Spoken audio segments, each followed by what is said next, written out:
불교대학을 다니면서 경전 강의와 스님들의 어떤 법문과 가피담, 특별 강연 이런 걸 들으니 부처님의 계심을 더 확실히 느끼게 되었습니다. 이동환 부처님 그리고 다보열의 부처님은 저의 경제적인 것까지도 많이 생각해 주신다는 것을 제가 직접 경험해서 알게 되었습니다. 한때는 뛰어다니는 것이 소망인 시절이 있었습니다. 근데 이제 이렇게 뛰어다녀도 되고 숨도 막 잘 쉴 수 있고 그렇게 보잘것없는 저에게 이런 가피를 주신 부처님 은혜에 너무 감사드립니다.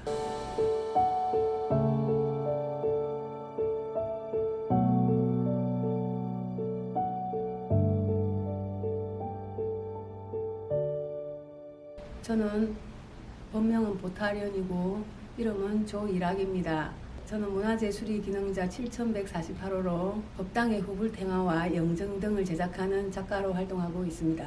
뉴욕이나 LA 등을 돌면서 고려불화 작품을 전시하였고 시연과 강연도 같이 하였습니다. 22살 때 미술대학을 그냥 편안하게 다니고 있던 중에 아버지께서 갑자기 돌아가셔서 저는 그때 큰딸로서 너무 충격을 받았습니다. 그래서 이 불쌍한 우리 인생을 여기서 탈출하는 방법이 없을까 하고 고민하던 중에 정신적인 수행만이 그것을 앞당기는 길이라 생각하고 영적 수행의 영적 스승을 찾아서 헤매었습니다. 1980년대에는 불교 수행 서적이 많이 없었습니다. 근데 제가 하나 알은 것은 선지식을 찾아서 공부를 배워야 된다는 이야기를 알고 선지식을 찾아서 만나기도 하고 온마니 반매홈이라는 그 일념 수행도 했고 위파사나 집중 수행에도 매달 열흘씩 참석해서 수행을 해보기도 하였습니다만 그러다가 50이 넘어서 또 시간이 반이나 지나갔는데 큰일이다 해서 아주 막막한 심정으로 어떤 절에서 관세음보살님을 불렀습니다. 그 현지사의 연불행 보살님으로부터 붓다의 메시지를 받았습니다. 그래서 단숨에 다 읽어보니 너무 재미도 있고 또 너무 지당하신 말씀, 야 이게 정말 사실일까? 이런 것이 정말 있을까? 하여 빨리 와보고 싶었습니다. 그리하여 부산 법당에 처음으로 먼저 와봤습니다. 처음 오니 법당의 불상은 너무나 다른 불상이고 머리도 깎고 눈도 동그랗게 뜨고 계시고 그래서 참으로 신기하다 생각하고 있었는데 더욱 놀라운 것은 스님들의 모습입니다. 너무나 맑고 투명한 스님들에 깜짝 놀랐습니다.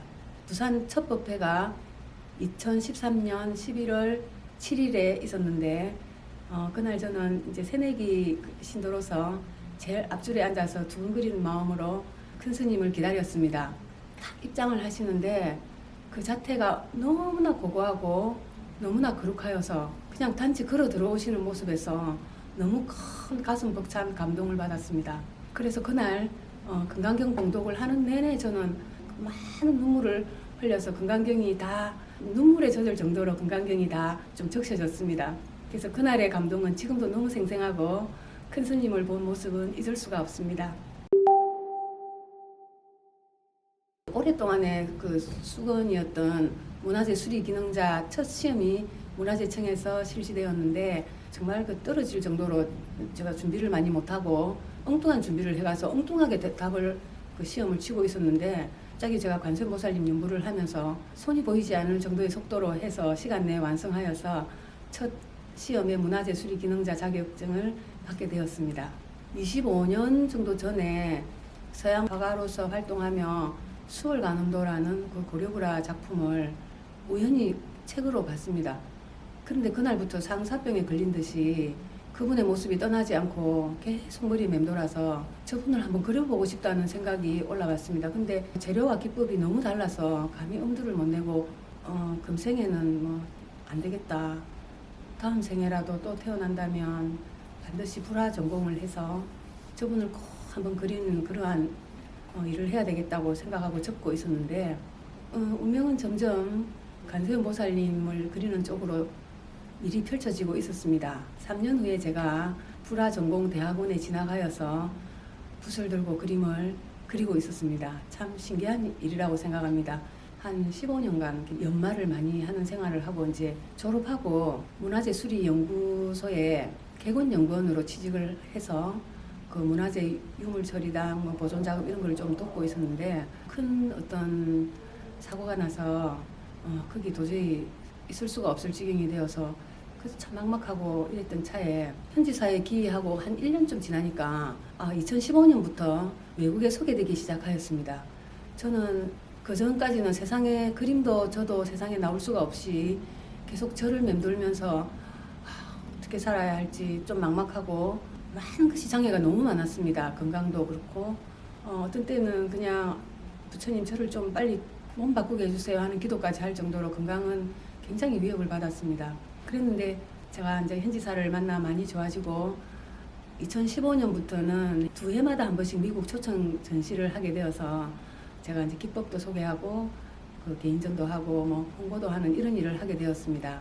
그래서 이제 한국에 돌아오니 그 고려불화 작품들이 알려지게 되고 특히 수월 가운도가 많이 알려져서 제 그림을 모셔간 분도 또한 그리는 저도 다 같이 건강도 좋아지고 경제적인 형편도 그분도 저도 월등히 좋아지는 놀라운 일이 있었습니다.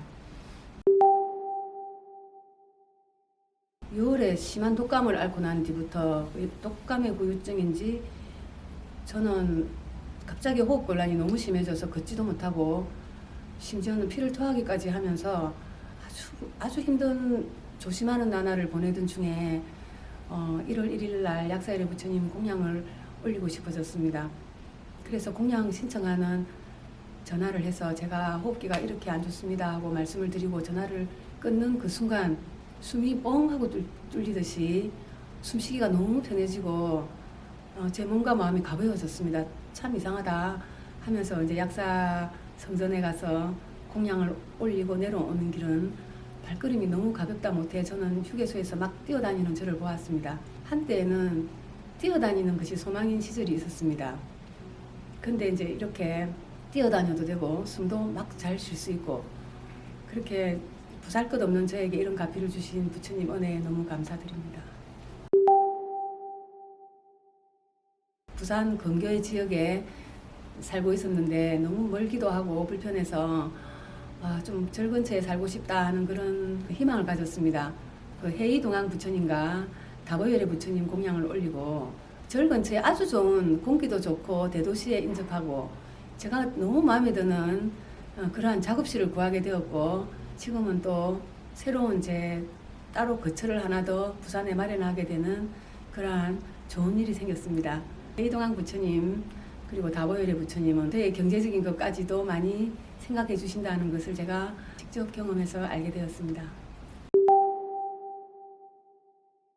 그림을 그리면서도 거기에 등장하는 부처님과 불보살님들이 그냥 우리를 교화하기 위한 상징적인 존재라고만 늘 막연하게 여겼습니다. 그런데 불교대학을 다니면서 경전 강의와 스님들의 어떤 법문과 가피담, 특별 강연 이런 걸 들으니 부처님의 계심을 더 확실히 느끼게 되었습니다. 그 다음에 제가 이 가피를 또 막 받으니까 그 감사함에 저의 신심이 처음에 비해서 자꾸 정장하는 것을 알 수 있었습니다. 이제 10년 이상 다니고 있는데 그 강의가 너무너무 귀에 들어오고 한자 놓치기가 너무 아까울 지경으로 너무 행복한 마음으로 불교대학을 다니고 있고 또 앞으로 있을 그 불교대학 강의가 너무너무 기대가 됩니다. 그래서 그 현지사 영산불교대학은 부처님의 실존을 알게 해주는 우리 현지사의 꽃이라고 생각합니다. 연불산매는 우리 큰 스님의 수행 일기인데 그걸 볼 때마다 저는 글자 한자가 살아서 생생하게 숨 쉬는 듯한 그러한 감동, 그러한 신심으로 저는 읽으면 읽다가 잠이 들고 또 눈물을 흘리다가 잠이 들고 이제 그렇게 할 정도로 끼고 있습니다. 그래서 메시지와 연불산매를 갖고 계신 분들은 그것을 정독하시면 그리고 여러 번 읽으시면 정말 큰 스님 말씀처럼 금생도 다음 생도 행복하고 잘 사는 그러한 좋은 일이 생길 거다 하는 그거를 말씀드리고 싶고요. 그리고 이제 우리 앞으로 제가 바라는 일이 있다면 요즘 K-팝이 굉장히 많이 뜨는데 또 제가 이제 뉴욕이나 이런 곳에 전시를 하다 보니 우리 문화가 지금 그냥 대중문화뿐만 아니라 좀 더 깊이 있는 문화 이런 걸 외국 사람들이 종교를 초월해서도 너무 좋아하고 귀하게 생각하는 경향이 있는 것 같습니다. 그래서 정말 우리의 정신문화를 선도하는 K-붓다가 전 세계적으로 알려져서 많은 사람들의 어떤 그 구원이 되는 이 전체가 불국토가 되는 이러한 날을 향해서 힘차게 나아가고 싶습니다. 감사합니다.